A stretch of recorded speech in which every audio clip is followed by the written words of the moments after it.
کس پیارے انداز میں، شاہانہ انداز میں ہزاروں کے لشکر کے ذریعے بارڈر آف مصر پر جا کر استقبال کیا. باپ بیٹے کی ملاقات کئی سالوں بعد ہوئی، گلے مل کر رونے لگے اور پھر اس شاہی قافلے کو محل میں لایا گیا. حضرت یوسف علیہ السلام نے اپنے والد کو، اپنی والدہ کو اور اپنے بھائیوں کو اپنے قریب بٹھایا. سبحان اللہ، بڑا احترام دیا. اور اب کمال یہ ہوا ناظرین کہ ان سب نے حضرت یوسف علیہ السلام کو وہاں سجدہ کیا. یاد ہوگا آپ کو اس پروگرام کے شروع میں نے بیان کیا تھا کہ آپ نے خواب دیکھا تھا، اور وہ خواب یہ تھا کہ 11 ستارے، چاند اور سورج مجھے سجدہ کر رہے ہیں. اس خواب کی تعبیر اب پوری ہو رہی ہے. 11 بھائی ہیں، والد اور والدہ سب حضرت یوسف کو سجدہ کرتے ہیں. یاد رہے ناظرین، میرے آقا علیہ السلام کے دور سے پہلے تعظیم کا سجدہ الاؤ تھا. لوگ تعظیم میں کسی کو سجدہ کر سکتے تھے. عبادت کا سجدہ تو کبھی بھی اسلام میں جائز نہ رہا اور وہ کفر ہے. مگر نبی پاک علیہ السلام نے دنیا میں تشریف لا کر یہ اعلان کر دیا کہ آج کے بعد تعظیمی سجدہ بھی کوئی کسی کو نہیں کر سکتا. وہ فرمان آپ کو یاد ہوگا کہ نبی پاک نے کچھ اس طرح فرمایا کہ اگر کسی کو سجدہ کرنے کی اجازت ہوتی تو میں زوجہ کو کہتا، عورت کو کہتا کہ وہ اپنے شوہر کو سجدہ کرے. بہرحال ناظرین، یہ قرآن کا ایک ایسا امیزنگ واقعہ ہے، اس میں اتنے اپ اینڈ ڈاؤنز ہیں. میں نے بہت شارٹ ٹائم میں بڑا سمرائز کر کے آپ کے سامنے یہ واقعہ بیان کیا ہے، مگر میں آپ کو دعوت ضرور دوں گا کہ اس واقعے کو قرآن کی تفسیر میں جا کر خود پڑھیں اور پڑھ کر ایمان تازہ کریں. قرآن پاک کے 12ویں پارے میں سورہ یوسف موجود ہے، ضرور پڑھیے، اس کی تفصیل پڑھیے اور ایمان تازہ کیجیے. اب آتے ہیں میسج کی طرف. اس واقعے سے ویسے تو بڑے میسج ملتے ہیں کہ حسد کتنی بری بلا ہے. اپنے آپ کو حسد سے بچائیے. اگر کسی بھائی کو، کسی دوست کو کوئی نعمت مل رہی ہے تو دل میں برا نہ جانے، اللہ سے کہیں یا اللہ اسے اور ترقی دے، مجھے بھی ترقی دے. لیکن آج بدقسمتی سے ہمارے کسی کلوز فرینڈ، ہمارے کسی فیملی ممبر کو ترقی ملتی ہے تو دوسرے کو تکلیف ہونا شروع ہو جاتی ہے. حسد پھر اور کس شے کا نام ہے؟ حدیث پاک کا مضمون ہے، حسد نیکیوں کو اس طرح کھا جاتا ہے جس طرح آگ لکڑیوں کو کھا جاتی ہے. ناظرین، اسی طرح اس واقعے سے ایک اور سبق مل رہا ہے کہ انسان کے ساتھ جب کوئی برا کرے نا اور آپ کو موقع ملے بدلہ لینے کا، اللہ کی رضا کے لیے معاف کر دیں. سبحان اللہ، سبحان اللہ. کمال کی سیرت ہے حضرت یوسف علیہ السلام کی کہ جن بھائیوں نے آپ کو کنویں میں ڈال دیا، جن بھائیوں نے آپ کو بیچ دیا، اپنے والد سے دور کر دیا، مگر جب آپ کو بادشاہت ملی تو آپ نے بھائیوں کے ساتھ کیا سلوک کیا؟ معاف کر دیا، درگزر کر دیا، عزتیں دی. اے کاش اللہ کے اس نبی کی سیرت سے ہم یہ پہلو، یہ بات سیکھنے میں کامیاب ہو جائیں. آج تو انسان کہتا ہے نہیں جناب میں بدلہ لوں گا، میں بتاؤں گا میں کون ہوں، ٹٹ فار ٹٹ، جیسے کو تیسا. اینٹ کا جواب پتھر سے دینا چاہیے جناب، بدلہ نہیں لیں گے تو لوگ کیا کہیں گے؟ نہیں ناظرین، اللہ کے لیے معاف کر دینا یہ بڑے لوگوں کا کام ہے. میں آخر میں آپ کو ایک حدیث پاک سنانا چاہتا ہوں. میرے آقا مدینے والے مصطفیٰ صلی اللہ تعالی علیہ وسلم فرماتے، پہلوان وہ نہیں جو کسی کو غصے کے وقت پچھاڑ دے، پہلوان وہ ہے جو غصے کے وقت اپنے آپ پر قابو رکھے. کاش میں اور آپ معاف کرنے والے بن جائیں اور اس نیت سے معاف کریں کہ اے اللہ میں تیرے بندوں کو معاف کر رہا ہوں، اے رب کریم تو بھی مجھے معاف کر دے. ناظرین، اس سے پہلے کہ اس سلسلے کو ہم اختتام کی طرف لے جائیں، ایک بات سمجھنی بہت ضروری ہے. حضرت یوسف علیہ السلام کے جن بھائیوں نے اس زمانے میں حضرت یوسف علیہ السلام کے ساتھ برا کیا، حسد کیا، اور زلیخا نے جس طرح آپ کے ساتھ جو کام کیا یا اٹیمپٹ کیا، یقیناً یہ اس وقت تو یہ کام غلط تھے، مگر ان سب نے بعد میں توبہ کر لی. حضرت یوسف علیہ السلام نے انہیں معاف کر دیا. زلیخا نے بعد میں حضرت یوسف علیہ السلام سے شادی بھی کر لی. جو بھی شرعی معاملات تھے وہ پورے کرنے کے بعد حضرت یوسف علیہ السلام کی وہ نکاح میں آ گئی. تو اب حضرت زلیخا کے بارے میں بھی کوئی برے الفاظ ہم نہیں استعمال کر سکتے، اور حضرت یوسف علیہ السلام کے بھائیوں کو بھی برے نام سے یاد نہیں کرنا چاہیے. وہ اللہ کے نیک بندے بعد میں بن گئے توبہ کرنے کے بعد. لیکن اس واقعے سے جو سبق ملنا تھا وہ ہمیں مل گیا. لیکن اب ہمارے پاس یہ کوئی رائٹ نہیں ہے کہ ان لوگوں کو جنہوں نے توبہ کر لی، اللہ کے نیک بندے بن گئے، اب ہم ان کے بارے میں کوئی برے کلمات استعمال کریں. تو یہ بات ضرور اس واقعے کے بعد ہم سب کو سمجھنی ہے. اب وقت ہوا ہے ہمارے اس خوبصورت پروگرام کے ایک سیگمنٹ کا، اس کا نام ہے تعارف قرآن. پیغام قرآن. جی ناظرین، آج تعارف قرآن میں کس سورت کا تعارف ہونا ہے؟ آج سورہ یوسف کی بات ہوئی ہے، حضرت یوسف کا واقعہ سنا ہے، آئیے آج سورہ یوسف ہی کا تعارف سن لیتے ہیں. یاد رہے سورہ یوسف مکہ مکرمہ میں نازل ہوئی، اور اس سورت کا شان نزول یہ ہے کہ یہودیوں کے علماء نے عرب کے سرداروں سے کہا تھا کہ جناب محمد مصطفیٰ صلی اللہ تعالی علیہ وسلم سے یہ کوسچن کرو، دریافت کرو کہ حضرت یعقوب علیہ السلام کی اولاد ملک کے شام سے مصر میں کس طرح پہنچی اور ان کے وہاں جا کر آباد ہونے کا سبب کیا بنا، اور حضرت یوسف علیہ السلام کا واقعہ کیا ہے۔ تو اس پر یہ سورہ مبارکہ نازل ہوئی۔ اس سورت میں 12 رکوع ہیں، 111 آیتیں ہیں، 1600 کلمے ہیں اور 7166 7166 حروف ہیں۔ اب اس سورت کا نام یوسف رکھنے کی کیا وجہ ہے؟ علماء لکھتے ہیں کہ سورت میں اللہ تعالیٰ کے نبی حضرت یوسف علیہ السلام کے حالات زندگی اور ان کی سیرت مبارکہ کو تفصیل سے بیان کیا گیا ہے، اس مناسبت سے اس کا نام سورہ یوسف رکھا گیا۔ سورہ یوسف کے بارے میں کچھ حدیثیں بھی سن لیجئے۔ حضرت عبداللہ ابن عباس رضی اللہ تعالی عنہما فرماتے ہیں، ایک دن یہودیوں کے علماء میں سے ایک عالم کہ جو تورات کا قاری تھا نبی پاک علیہ السلام کی بارگاہ میں حاضر ہوا۔ اس وقت پیارے آقا علیہ السلام سورہ یوسف ہی کی تلاوت فرما رہے تھے۔ اس عالم نے سورہ یوسف سن کر عرض کی، اے محمد صلی اللہ تعالی علیہ وسلم، آپ کو یہ سورت کس نے سکھائی ہے؟ ارشاد فرمایا، اللہ تعالیٰ نے مجھے یہ سورت سکھائی ہے۔ وہ یہودی عالم نبی پاک علیہ السلام کا ارشاد سن کر بہت حیران ہوا اور یہودیوں کے پاس آ کر کہنے لگا، کیا تم جانتے ہو خدا کی قسم جناب محمد مصطفیٰ صلی اللہ تعالی علیہ وسلم قرآن مجید میں ان باتوں کی تلاوت کرتے ہیں جو تورات میں نازل کی گئی ہیں۔ چنانچہ ان میں سے ایک گروہ بارگاہ رسالت میں حاضر ہوا اور انہوں نے نبی پاک کے اوصاف کو پہچانا، مہر نبوت کی زیارت کی اور پیارے آقا علیہ السلام سے سورہ یوسف سن کر اسلام قبول کر لیا۔ سبحان اللہ، سبحان اللہ۔ اب آئیے سورہ یوسف کے مضامین کیا ہے۔ اس سورت کا مرکزی مضمون تو یہ ہے کہ نبی پاک علیہ السلام کی نبوت کی دلیل کے طور پر حضرت یوسف علیہ السلام کے حالات زندگی کو تفصیل کے ساتھ بیان کیا گیا۔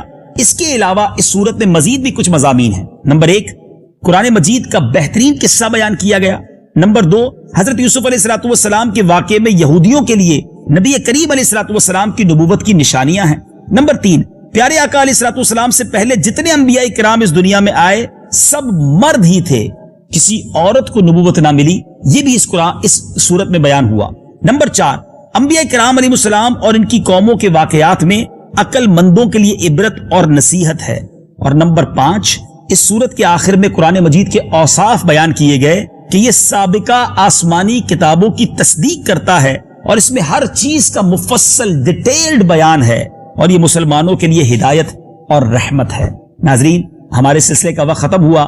اگلے سلسلے دا میسج آف قرآن، پیغام قرآن میں ایک اور خوبصورت واقعہ اور اس واقعے سے ملنے والا پیغام لے کر حاضر ہوں گے۔ ہمیں اپنی دعاؤں میں یاد رکھیے گا۔ صلو علی الحبیب صلی اللہ تعالی علی محمد صلی اللہ علیہ وسلم۔